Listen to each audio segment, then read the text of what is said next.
Assalamualaikum warahmatullahi wabarakatuh.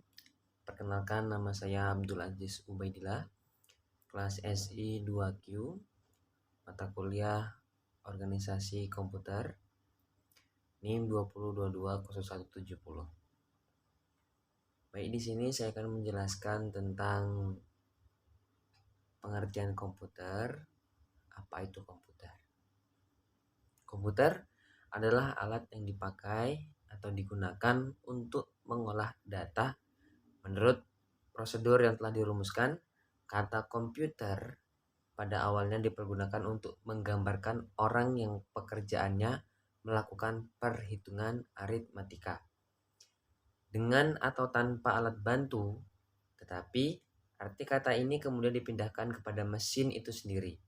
Asal mulanya, pengolahan informasi hampir eksklusif berhubungan dengan masalah aritmetika. Tapi komputer modern dipakai untuk banyak tugas yang tidak berhubungan dengan matematika.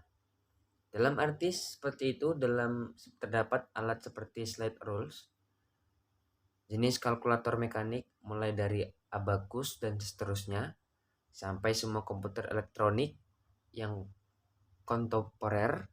Istilah lebih baik dan cocok untuk arti luas seperti komputer adalah yang mengolah informasi atau sistem pengolah informasi.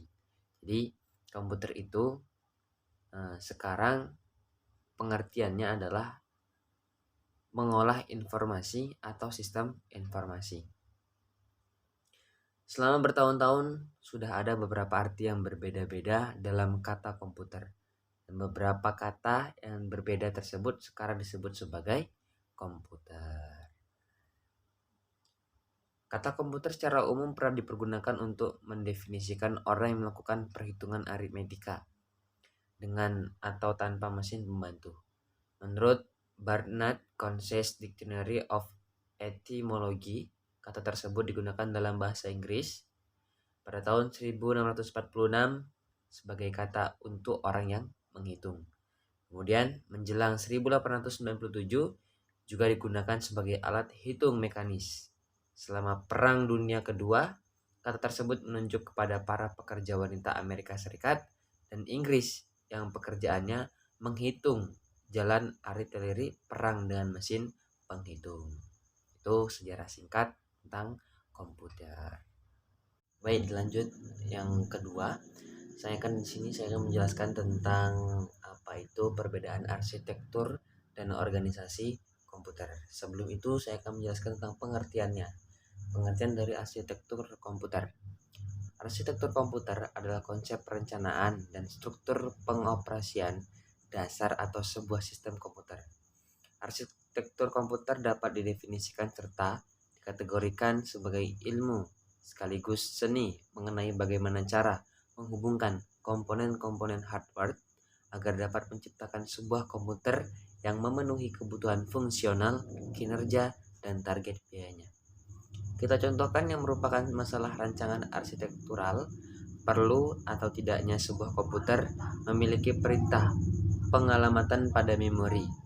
Apakah instruksi pengalamatan tersebut akan dilaksanakan secara langsung ataukah melalui langkah checks adalah kajian organisasi. Arsitektur komputer juga mempelajari komponen-komponen sistem komputer yang berhubungan dengan pemrograman. Itu semua akan berdampak langsung pada perintah logis sebuah program. Sebagai contoh, set instruksi, aritmatika yang digunakan, teknik pengalamatan, dan mekanisme input atau output. Sedangkan definisi dari organisasi komputer adalah bagian yang terhubung dengan komponen-komponen pelaksanaan dan interkoneksi antar komponen penyusun sistem komputer dalam melaksanakan aspek arsitektural seperti teknologi perangkat keras, perangkat antarmuka atau user interface, memori, dan sinyal-sinyal kontrol merupakan aspek dari organisasi komputer. Ilmu yang mempelajari cara interkoneksi seperti komponen-komponen hardware untuk membuat sebuah komputer yang memenuhi kebutuhan fungsional maupun kinerja adalah definisi lain dari arsitektur komputer. Perbedaannya, yang pertama, organisasi komputer. Organisasi komputer adalah bagian yang memiliki hubungan komponen-komponen operasional. Contoh, teknologi, hardware, perangkat antarmuka, teknologi memori, sistem memori, dan sinyal-sinyal kontrol. Itu organisasi komputer. Sedangkan arsitektur komputer adalah kelengkapan sistem komputer yang terkait dengan kegiatan pemrograman. Contohnya, set instruksi, aritmetika yang dipergunakan, teknik pengalamatan, mekanisme input atau output. Itu tadi penjelasan tentang perbedaan arsitektur dan organisasi komputer. Baik, dalam video kali ini saya akan menjelaskan tentang manfaat, fungsi, dan kegunaan dari cache memory. Yang pertama saya akan menjelaskan tentang pengertian cache, pengertian dari cache memory. Pada umumnya, sebuah website akan dilihat hingga puluhan, ratusan, hingga ribuan kali dalam sehari saja. Dan biasanya juga setiap browser mengirimkan request pada halaman web, server tersebut harus melakukan sebuah perhitungan atau kalkulasi data yang sangat rumit. Hal tersebut terjadi karena website akan mengambil postingan terbaru, mulai dari header, footer, hingga with name. Akan tetapi pada suatu kondisi, hasil dan perhitungan yang telah dilakukan akan menjelaskan data yang sama, maka dari itu proses tersebut yang dinamakan dengan caching. Dari segi istilah, cache adalah proses penyimpan data sementara, di mana browser, situs, atau aplikasi tidak perlu untuk mengunduh data secara berulang atau terus-menerus. Kita dapat menganalogikan dengan user yang mengunjungi sebuah situs web pertama kali.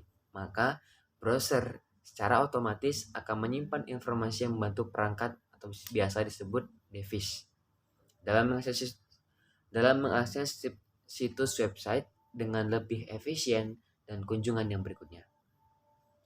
Yang kedua, cara kerja cache. Bagaimana sih cara kerja cache?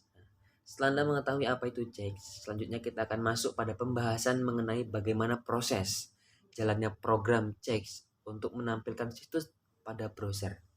Ketika pengunjung pertama kali memasukkan homepage atau beranda, mereka akan masuk dengan menggunakan cara yang biasa, menggunakan cara seperti biasa.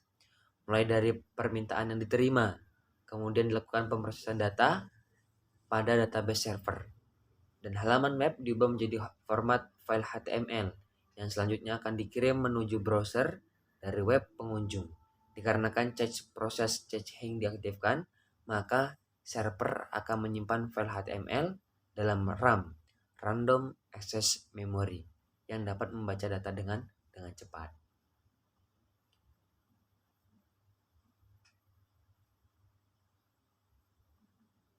Selanjutnya saya akan menjelaskan tentang manfaat cache.